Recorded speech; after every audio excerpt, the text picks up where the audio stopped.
nice to meet you both. I'm really happy after all these years. Because I said, you know, I'm going to do this once. It's surreal to me. Like, I wish I could remember when we.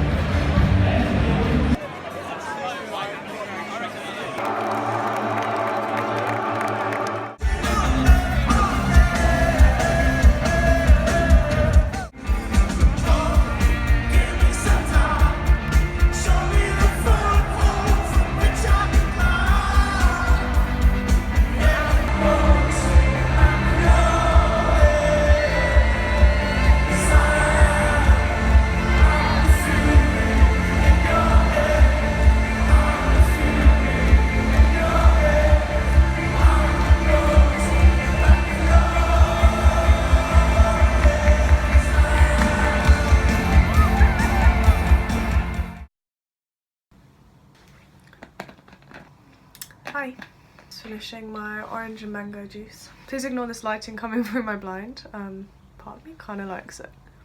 I look like I'm in a sci-fi film. Like dots coming down. So last night I went to a Foals gig and it's my third time seeing them. They're my favourite British band. As you will have seen, Becca and I got to finally meet Jack, who we've been friends with online on YouTube for almost a decade. We kind of watched each other grow up through a screen, watched each other grow up online, and we both made music videos. Anyone that kind of watched me back then will probably know who Jack is as well. It felt very surreal actually meeting him in real life, but also the best thing ever. He was so lovely, and we also saw Millie as well, who also made videos at the same time. We've actually met before in the past, and the two of them are best friends now, so yeah. I'm definitely gonna meet up with him properly another time. And yeah, regarding Foals, it was an amazing gig. We got quite close to the front at the beginning, thinking we wouldn't be in the mosh pit. And yeah, it was so crowded, I couldn't breathe, it was so hot, and I'm claustrophobic, so that was a no-no. Thankfully the people I was with didn't mind and they were very caring, and we watched from further back and I was able to enjoy it properly then. They're always incredible live, and if you haven't listened to them, I would highly recommend.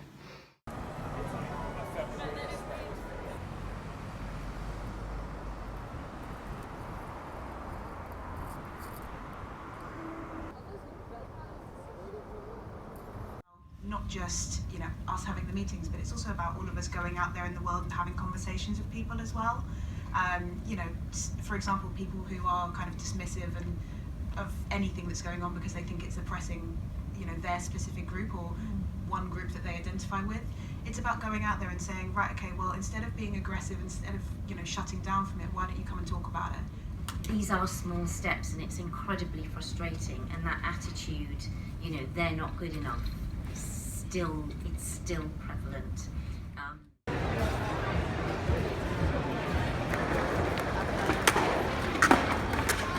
Point where I go to film festivals and people come up to me and say, I love your meme. Greek word minima, meaning imitative thing.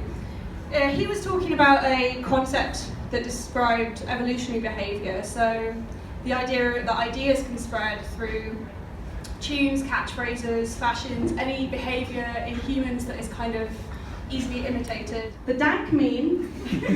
Now, I have to specify that a dank meme is a meme that is basically something you wouldn't be able to explain to your parents. Like, that's universally loved, and most importantly, he's still humble. Look at them all. Big fan of possum at microphone.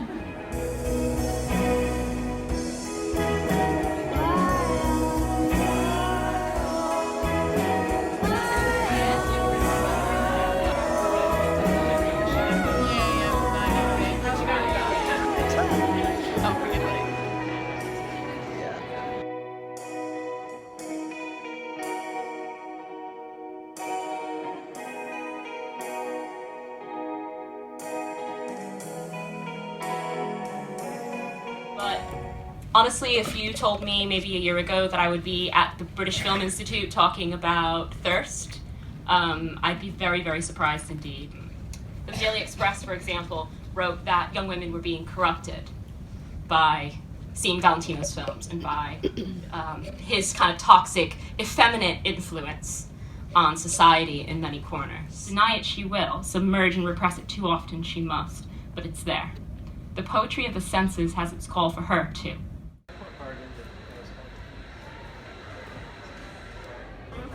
Okay, so be careful for the next 15 minutes.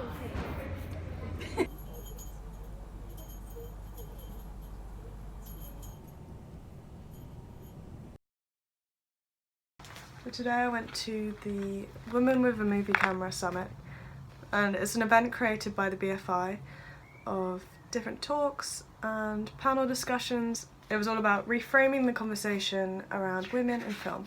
If you're under 25, it only costs £10, so it's such a bargain. I love listening to podcasts, I love attending talks. I miss academia, and I feel like this is almost like going to a series of really fun lectures. So the nerd in me loved that. And we have the programme here. I also really love the design, like the pink and red. Pink, red and white is a combo I really love at the moment. The talk I was going to go to first was actually full, so I ended up going to Post Time's Up.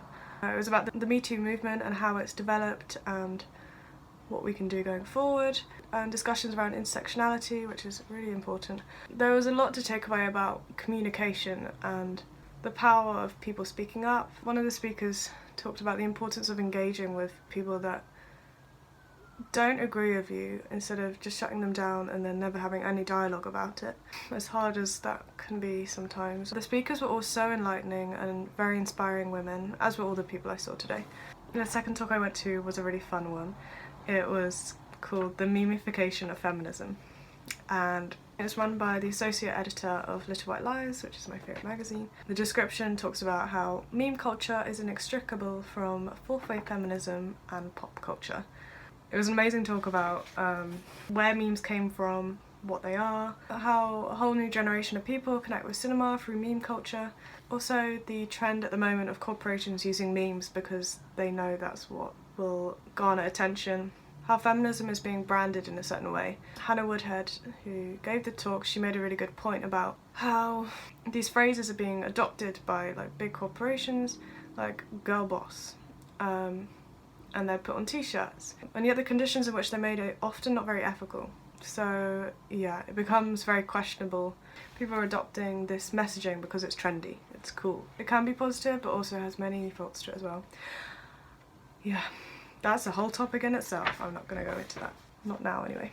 And the final one I went to was called Let's Talk About Thirst, and it was about female desire in film.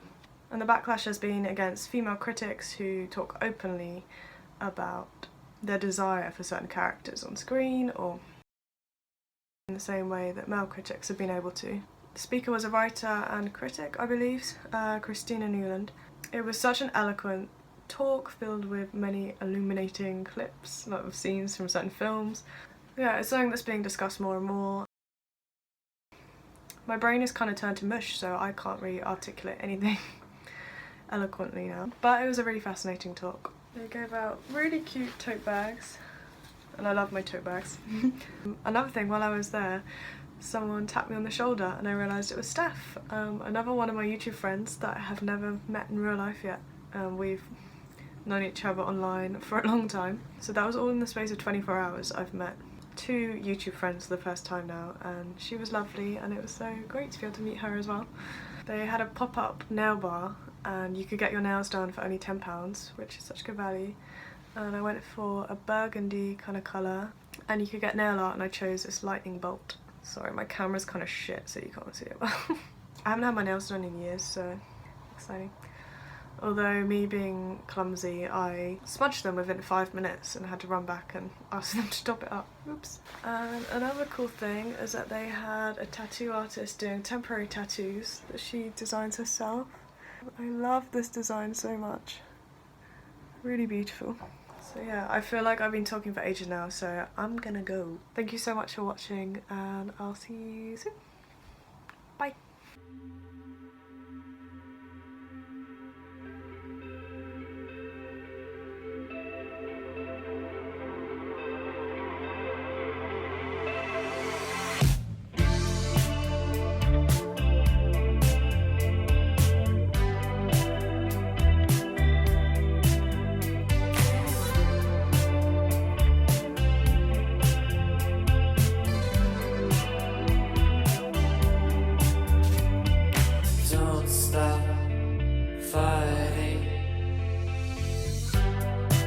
without you.